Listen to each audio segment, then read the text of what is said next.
اور انسانوں اور جنوں کے پاس سب سے بڑی جو نعمت ہے وہ عقل کی نعمت. انسان اپنی چوائس سے اپنے رب کو چوز کرتا ہے. اور میں کہتا ہوں یہ اتنی بڑی دولت ہے جو جبریل کے پاس بھی نہیں ہے. جبریل اگر اللہ کا فرما بردار ہے تو اس لیے کہ اللہ نے انہیں فرما بردار بنایا. لیکن اگر کوئی انسان اپنی چوائس سے اپنے رب کو چوز کرے تو اس سے بڑی کوئی دولت نہیں. اسی لیے کہا گیا نا لقد خلقنا الانسان فی احسن تقویم. ڈاکٹر اقبال نے کہا کہ فرشتے سے بہتر ہے انسان بننا. وہ واقعی انسان بننا, بندے دا پتر بننا, خالی یہ چلتا پھرتا حیوان نہ ہو, واقعی انسان بننا جو اللہ تعالیٰ کو ریکوائرڈ ہے. تو انسان کے پاس سب سے بڑی دولت یہ ہے کہ انسان اپنی ول سے اپنے رب کو چوائس کرتا ہے. الحمدللہ. ما اريد منهم من رزق وما اريد ان يطعمون. میں ان سے یہ تمنا نہیں رکھتا ان تمام مخلوقات سے کہ وہ مجھے رزق دیں, اور نہ یہ میری خواہش ہے کہ وہ مجھے کھانا کھلائیں. ان اللہ هو الرزاق ذو القوة المتین. بے شک اللہ ہے جو لوگوں کو رزق دینے والا ہے اور وہ زبردست قوت والا ہے.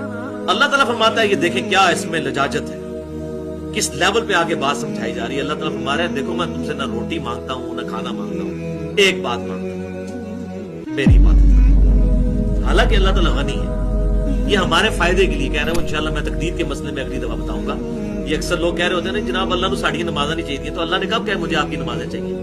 اللہ تعالیٰ یہ کہتا ہے تمہیں اپنے لیے, میں نہیں چاہتا کہ تم دوزخ تک پہنچو. ہمیں تو نمازیں چاہیے نا, اللہ کو نہیں چاہیے لیکن ہمیں تو چاہیے. تو سورہ الزمر کے حوالے سے انشاءاللہ آیات آئیں گی. اللہ تعالیٰ فرماتا ہے میں بے پرواہ ہوں, لیکن یہ یاد رکھو میری نافرمانی کرو گے میں ناراض ہو جاؤں گا, فرما برداری کرو گے تو خوش ہو جاؤں. بے پرواہ ہوں, لیکن یہ نہ بے پرواہی کا مطلب یہ نہ سمجھ لینا کہ جو مرضی کرتے رہو, نہیں. فرما برداری کرو گے میں خوش ہوں گا, نافرمانی کرو گے تو وہ پنجابی جو کہتے ہیں ایسی تھی تیسی پھیر کے رکھ دینا. اور حقیقت بات ہے سورہ غافر میں یہاں تک آیت آتی ہے کہ قیامت والے دن اللہ تعالیٰ اپنے دشمنوں کو جب عذاب دے گا تو اللہ تعالیٰ پوچھے گا ہاں بھائی تکلیف ہو رہی ہے.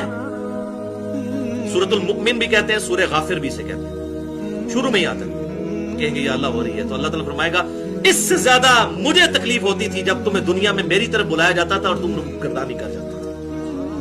لیکن اس لیول پہ جا کے بات کو سمجھانا, قیامت والے دن اللہ تعالیٰ فرمائے گا مجھے اتنی تکلیف ہوتی تھی جب تمہیں میری طرف بلایا جاتا تھا. آپ کوئی بلاتا کہتا ہے تجھے اپنی قبر جانا, میں اپنی قبر میں. اس سے بڑی تو کوئی جرت نہیں ہے.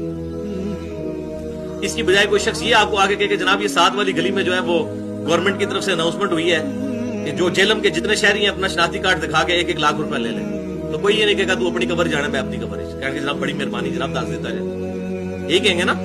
لیکن آخرت کی کوئی بات کرے تو فوراً اس کے اندر تو اپنی قبر جانا, میں اپنی قبر.